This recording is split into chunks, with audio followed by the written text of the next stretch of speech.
बिस्मिल्लाहिर्रहमानिर्रहीम और अस्सलाम वालेकुम। कैसे हैं जी आप सब लोग? उम्मीद है खैर खैरियत से होंगे, ठीक ठाक होंगे। मैं भी बिल्कुल ठीक ठाक अल्हम्दुलिल्लाह। और यहाँ पे मैं आप लोगों के साथ वीकेंड में जो रमज़ान क्लीनिंग मैंने की थी उसका व्लॉग शेयर कर रही हूँ। नॉर्मली मेरी जो क्लीनिंग होती है वो मंथली होती रहती है, डीप क्लीनिंग। उसके साथ साथ मैं साफ़ करती रहती हूँ, थोड़ा बहुत टाइम घर को देती हूँ, तो उसकी वजह से डीप क्लीनिंग की ज़रूरत नहीं पड़ती। लेकिन चूँकि रमज़ान आ रहा था तो मैंने सोचा कि बालकनी साफ़ कर लेती हूँ, क्योंकि बालकनी जो है ना वो पूरी सर्दियाँ बंद रही है और इतनी ज़्यादा स्नो थी कि बाहर निकला नहीं जाता था। तो इसलिए यहाँ पे काफ़ी ज़्यादा हम लोगों ने कैबिनेट्स वगैरह रखी हुई हैं जिन पे डस्ट और दूसरी ये दाग वगैरह आ गए थे। तो मैं इसको अच्छे से बालकनी को क्लीन कर रही हूँ और उसके साथ-साथ मैं पूरा घर भी आज क्लीन करूँगी, स्पेशली किचन। और किचन में जो मैं आप लोगों को दिखाऊँगी वो थोड़ी बहुत मैंने जो है क्रॉकरी वगैरह चेंज की है, उनकी जगह चेंज करूँगी सहूलत के हिसाब से ताकि ईज़ी रहे। फ्रिज भी मैंने अभी पिछले दिनों आप लोगों के साथ शेयर की थी, मैंने क्लीन कर ली थी। मैं इसी तरह साथ-साथ घर को साफ़ करती रहती हूँ। लेकिन इस तरह मैं भी साफ़ करूँगी तो फिर मुझे बालकनी और किचन को जो है पूरा रमज़ान साफ़ करने की ज़रूरत नहीं है। बस हल्का-सा जो है वैक्यूम लगाएँगे और घर जो है वो साफ़ रहेगा और रमज़ान आसानी के साथ गुज़र जाएगा।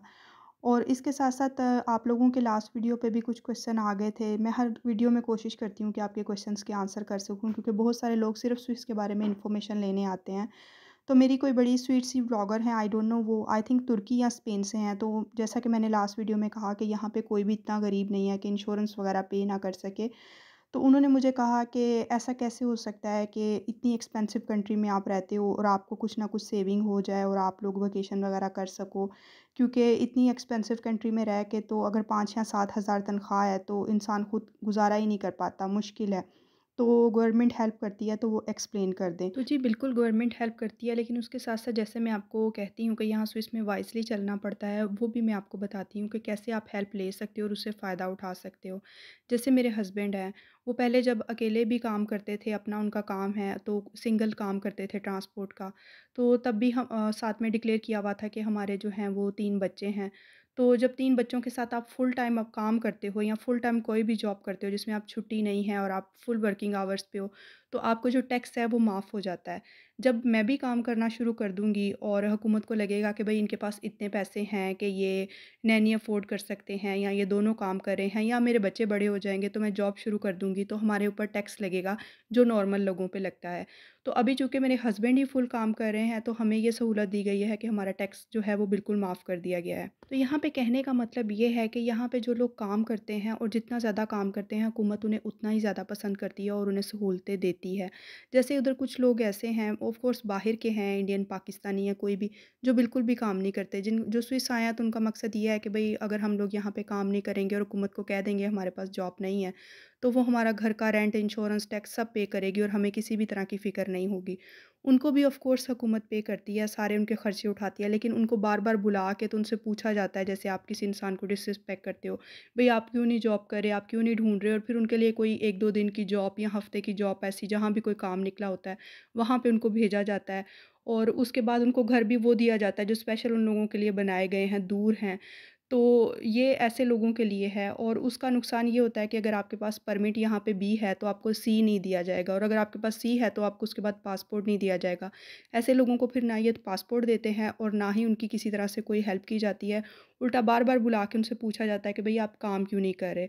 और उसके बाद अगर वो, क्योंकि ज़ाहिर है वो तो इतना ही देते हैं जिसमें सिर्फ़ वो उनका खाना-पीना हो सके, घर भी वो उनको खुद देते हैं। तो ऑफ़ कोर्स उसमें गुज़ारा करना मुश्किल होता है। वो 3 साढ़े 3 हज़ार देते हैं या मैक्सिमम 4,000, उसमें महीना गुज़ारना मुश्किल होता है। तो ऐसे लोग क्या करते हैं, ब्लैक में थोड़ा बहुत काम करते हैं, जैसे शाम को कहीं पे कर लिया, तो वो छुप के करते हैं। उसमें अगर अव्वल तो वेकेशन होगी नहीं या कोई भी शौक पूरा हो नहीं सकता, बस गुज़ारा ही होगा। लेकिन अगर ऐसा बंदा कोई वेकेशन वग़ैरह करता भी है, तो हुकूमत की गिरफ़्त यहाँ पे इतनी स्ट्रॉन्ग है कि वो बाकायदा चेक करते हैं, भई इसने यहाँ से ट्रैवल किया, ये वेकेशन पे जा रहा है, बार-बार हमसे पैसे ले रहा है, तो यहाँ पे इसके पास इतने पैसे कहाँ से आ रहे हैं। बेसिकली यहाँ पे ऐसे लोगों को डिस्करेज किया जाता है क्योंकि वो समझते हैं कि ये हुकूमत पे बोझ हैं, और जो लोग काम करते हैं उनको यहाँ पे बहुत ज़्यादा इनकरेज किया जाता है। मैं भी आपको मज़ीद बताती हूँ, लेकिन उससे पहले ये देखें, यहाँ पे ये मैं पाकिस्तान से लेके आई थी और ये गुम गया था, लाइक मैं रख के भूल गई थी और अभी सफाई के दौरान मुझे मिला है। तो ये काफ़ी हेल्पफुल है क्योंकि मैं वीडियो भी बनाती हूँ, तो बार-बार स्पाइसेस के लिए बॉटल्स वगैरह खोलनी पड़ती हैं। तो अभी मैं इसको फ़िल करके रखूँगी और ये भी मेरा रमज़ान के साथ एक नई शुरू हो गई है चीज़, और जो रमज़ान के साथ चीज़ शुरू होगी वो अल्हम्दुलिल्लाह अच्छी ही जाएगी। और मुझे इस स्पाइस बॉक्स का बहुत ज़्यादा शौक था, क्योंकि मैं व्लॉग्स में देखती थी तो मुझे बहुत अच्छा लगता था, ट्रेडिशनल सा कुछ और ईज़ी। तो इस दफ़ा मैं पाकिस्तान गई, मैंने कोई बर्तन नहीं लिया, लेकिन मैं ये लेके आई थी और उसके बाद ला के मैंने इसको रख दिया। मैंने सोचा कि अच्छा शुरू करूँगी, और उसके बाद फिर मुझे मिल ही नहीं रहा था, तो अभी मुझे पीछे से मिला, मैंने कैबिनेट में रख दिया था और आगे चीज़ें आ गई थी। तो ये देखिए, इसमें काफ़ी ज़्यादा स्पून भी है और ऊपर से काफ़ी ज़्यादा इसमें स्पेस है। सारे स्पाइसेस तकरीबन आ गए हैं, तो इसको मैं अब रख दूँगी अंदर। और दूसरा क्वेश्चन उनका ये था, मैं आप लोगों को मज़ीद बताती हूँ कि भई आप लोगों को कैसे कुछ सेविंग यहाँ पे हो सकती है, क्योंकि एक्सपेंसिव कंट्री, आपके हस्बैंड जो काम करते हैं वो तो लग जाता होगा। तो यहाँ पे काम करने का, जो काम करते हैं उन्हीं को सेविंग होती है, जो काम नहीं करते उनको सेविंग नहीं होती। जैसा कि मैंने आप लोगों को पहले बताया था, उनका बस गुज़ारा ही बहुत मुश्किल से होता है और हुकूमत भी उन पे नाराज़ रहती है। तो दूसरा काम करने का यहाँ पे ये फ़ायदा है, क्योंकि पहले मेरे हस्बैंड जो थे वो अकेले सिर्फ़ एक उनका पास जो थी बड़ी गाड़ी थी और वो ट्रांसपोर्ट का काम करते थे। लेकिन कुछ तकरीबन 5 साल से हम लोगों ने इसमें गाड़ियाँ ऐड की और उन्होंने एक अपना बिज़नेस शुरू किया, जिस पे एम्प्लॉइज़ वगैरह भी ऐड किए। तो हमें लेटर मिल गया हुकूमत की तरफ से कि आप अपना बिज़नेस डिक्लेयर करें और उसके बाद इसको एक कंपनी बनाएँ और कंपनी को नाम दें। तो तकरीबन 2 साल बाद इस बिज़नेस को शुरू करने के कोविड आ गया, और आप लोगों को पता है कि कोविड में सारे बिज़नेस ही जो थे वो ख़त्म हो गए तकरीबन, कोई काम नहीं हो रहा था, सिर्फ़ मेरे हस्बैंड जो कर रहे थे वो ही आ रहा था। तो हुकूमत ने हमारा नुकसान नहीं होने दिया, क्योंकि उनको पता था भई इनको इतना आ रहा था इस बिज़नेस से और ये लोग काम करने वाले हैं। तो जो भी हमारा साल का बनता था, क्योंकि यहाँ पे हुकूमत को सारा पता होता है कि इस इंसान के पास इतना आ रहा है और इतना जा रहा है, तो वो सब उन्होंने कोई भी कुछ भी काटे बगैर के कोविड है भई हुकूमत पे भी ज़ोर है, कोई उन्होंने इस तरह की बात नहीं की, प्रॉपर हमें दिया जो भी हमारा हमारा बनता था, और कुछ भी हमें फ़ील नहीं हुआ कि कोविड है तो हमारा काम बंद हो गया। दूसरी तरफ जो लोग काम नहीं करते, वो आपको पता है कि जैसे कि मैंने बताया, ब्लैक में थोड़ा बहुत काम करते हैं और कुछ हुकूमत से लेके सिर्फ़ गुज़ारा करते हैं। ऑफ़ कोर्स कोविड में उन लोगों का भी काम बंद हो गया होगा, जो एक्स्ट्रा जिन किसी शॉप पे करते थे, लोगों ने एम्प्लॉइज़ वगैरह निकाल दिए थे, क्योंकि कुछ भी जो है आमदनी नहीं हो रही थी।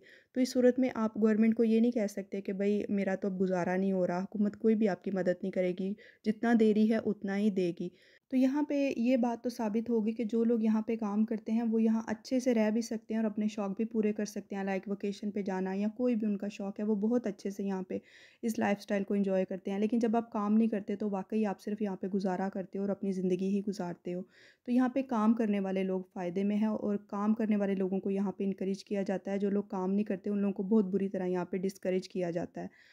और ना उनको पासपोर्ट दिया जाता है, ना उनको परमिट दिया जाता है। कोशिश की जाती है कि वो यहाँ से चले जाएँ, जब पासपोर्ट ही नहीं दे रहे, क्योंकि उन लोगों को ये होता है कि ये लोग यहाँ पे रहेंगे, अभी काम नहीं कर रहे, इनकी फैमिली बढ़ेगी, फिर भी काम नहीं करेंगे, तो हुकूमत पे ही ये लोग बोझ बने रहेंगे, और हुकूमत ये चीज़ यहाँ पे पसंद नहीं करती। तो आई होप मेरी जो सिस्टर जिन्होंने पूछा था कि यहाँ पे किस तरह से आप लोग इस लाइफ़स्टाइल को एन्जॉय कर सकते हो या कुछ बचता है जब आप इतने एक्सपेंसिव कंट्री में रह रहे हो, तो उनको आंसर मिल गया होगा कि काम करने से ये सब कुछ यहाँ पे मिलता है, और साथ में हुकूमत भी ऑफ़ कोर्स हेल्प करती है।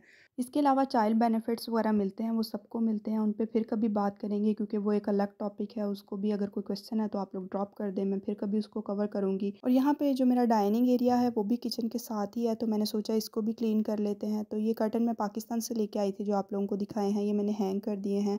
और ये ग्रीन जो बेल आप देख रहे हो प्लास्टिक की, इसको मैंने वॉश किया था और अब्रिश ने मिलके जो है उसको लीव्स दोबारा लगा दिए हैं, सारे लीव्स उसके उतर गए थे, तो वो भी मैंने दोबारा लगा दी है। उसके साथ ही मैंने ये टेबल वगैरह भी क्लीन कर लिया है, और ये मैं एलडी से लेके आई थी, और आप लोगों ने लास्ट व्लॉग में भी देखा होगा अंदर रखा हुआ था, लेकिन ये मैं अभी रखूँगी नहीं टेबल के लिए, क्योंकि मोहम्मद को जो है वो गुस्सा आ गया, काफ़ी देर का मैंने उसे छोड़ा हुआ है, तो वो तंग होने लग गया है।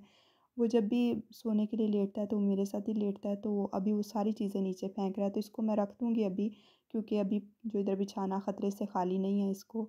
और यहाँ पे ना ये देखिए मेरा काम सारा कंप्लीट हो गया था, किचन, डाइनिंग एरिया, बालकनी मैंने आप लोगों को सुबह दिखा दी थी, अब अंधेरा हो गया बाहर, बिल्कुल क्लीन हो गई थी, और उसके साथ-साथ मेरा घर भी मैंने स्प्रेटर वगैरह लगा के साफ़ कर लिया है। माशाल्लाह बच्चों ने भी पूरा दिन मेरे साथ मेरी हेल्प की है, ये सब क्लीन करने में साथ लगे रहे हैं। तो ये बड़ा इम्पोर्टेंट होता है, बच्चों के अंदर शौक़ पैदा होता है कि भई हमारा कोई फेस्टिवल आ रहा है या रमज़ान आ रहा है, तो बच्चों को पता चलता है और काम करने की आदत भी डेवलप होती है उनमें। और यहाँ पे मैं अपने उन सब्सक्राइबर्स का नाम लूँगी जिन्होंने मुझे अपने नाम लिख के भेजे और मेरी वीडियोस को लाइक किया। उनमें हैं बीना कराची से और नाज़िया इजाज़ कराची से। Thank you so much all, आप लोगों ने मेरी वीडियोस को लाइक किया, मेरे चैनल को सब्सक्राइब किया। इसी तरह मेरे साथ जुड़े रहिएगा। अपनी दुआओं में मुझे याद रखिएगा। मैं मिलूँगी आपसे नेक्स्ट व्लॉग में, तब तक के लिए अल्लाह हाफ़िज़।